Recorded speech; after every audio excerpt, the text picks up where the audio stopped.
Welcome back to The Rate We Hike. Today, college is still super expensive, student loans are bad, but you can save for college.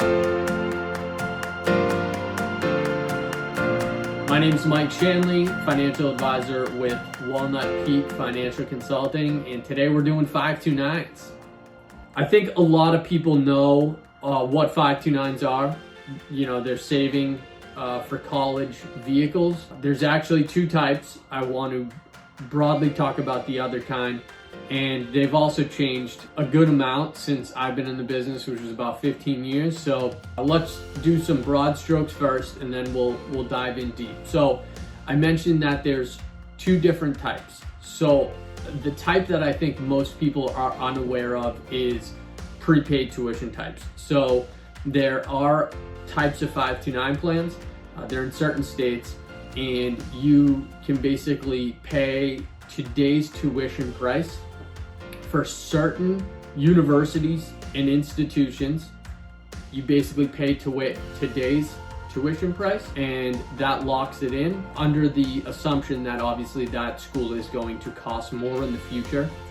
And again, you're basically confined to those schools though. You're investing it in a state plan, and so there is no guarantee if for whatever reason that state plan were to be defunct at some point in the future. So that's something to keep in mind. Other difference with 529s that has come into effect since I've been in the business is it has been expanded to the K through 12 market, which means elementary through middle schools, and so you can use up to $10,000 a year for private schools and things of that particular nature for textbooks and things of that sort. Again, if we want to go further into that, we can have those discussions somewhere else. Point of the video is to talk about the main point of 529s, which is it is a tax advantage college savings plan.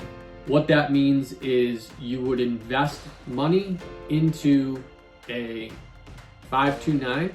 That money would grow tax deferred, and at the point that you go off to higher education, you would take that money out tax free and you would use it for qualified college expenses. The range of college expenses that are qualified has expanded, and it's pretty flexible.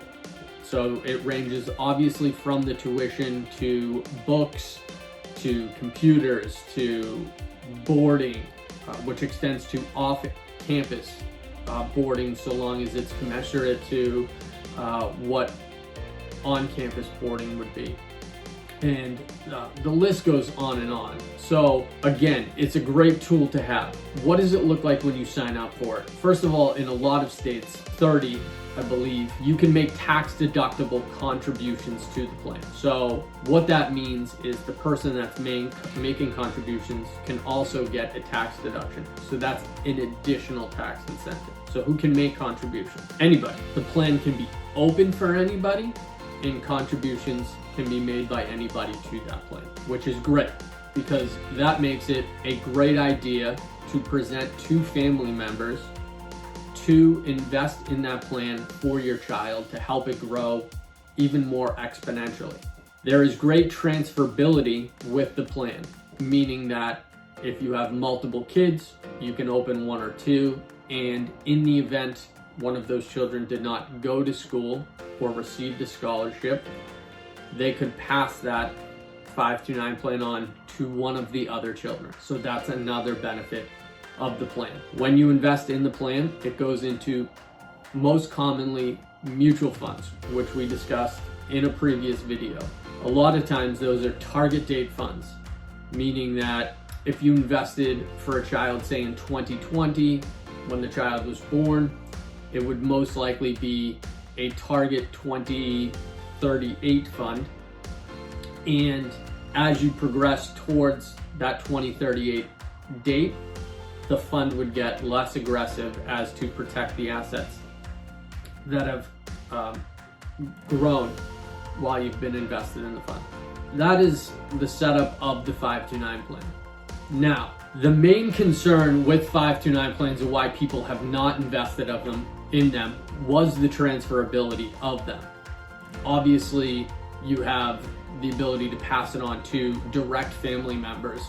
However, that has not been reason enough to open them. People were worried about leaving assets in the plan, and when you do not use the money for qualified expenses, receives a 10% penalty. So people were uneasy about committing to 529 plans in the event that all of these children were getting scholarships. So with the new Secure Act, or the updated Secure Act, what you have is, starting in 2024, the ability to take $35,000 of what's left in a 529 plan and roll it into a Roth IRA. There are obviously some restrictions with that, meaning that the plan has to have existed for 15 years.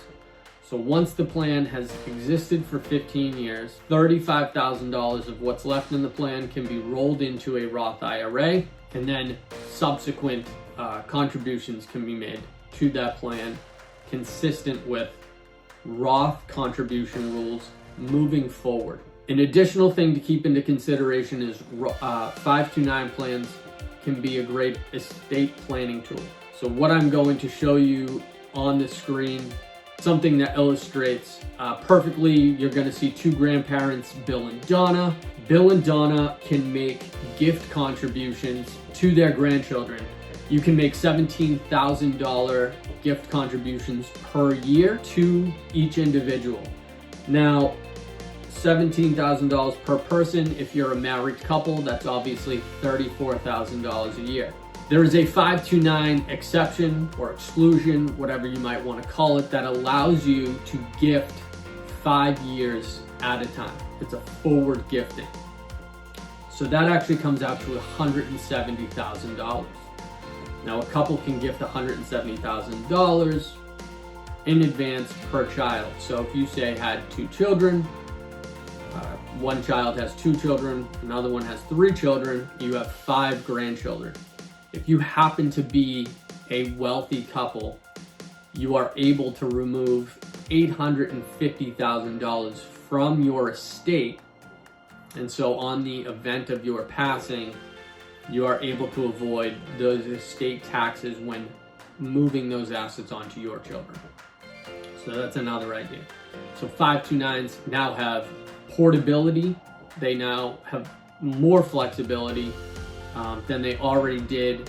And obviously they are addressing the main issue, which is the student loan crisis.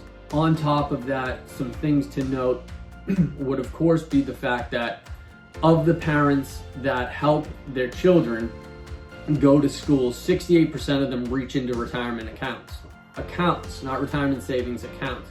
Depending on the type of retirement account that you go into, it could be subject to penalties when you take it out. So it's even more detrimental than just paying the taxes on top of what you're paying out. You're taking the penalties. So you're really affecting your retirement accounts. And so that's super important to take into account. And on top of that, college prices are rising at an inflation rate far more than the inflation rates that we've certainly been affected by, at about 8%. That means it doubles theoretically every 9 years. So if you really think about that, if you have a child, college should double twice by the time they're 18, roughly, by the numbers. So 529s can be very valuable for a couple of reasons, all of which you should take into consideration. But obviously, they should be talked out with a professional. I hope this was valuable. Please hit the subscribe button and the notification bell. There are links to my LinkedIn, my Facebook. I touched on a couple other things, so look for my other YouTube links and stay up to date with everything we're doing here at Walnut Peak. And I look forward to seeing you again soon. All the best.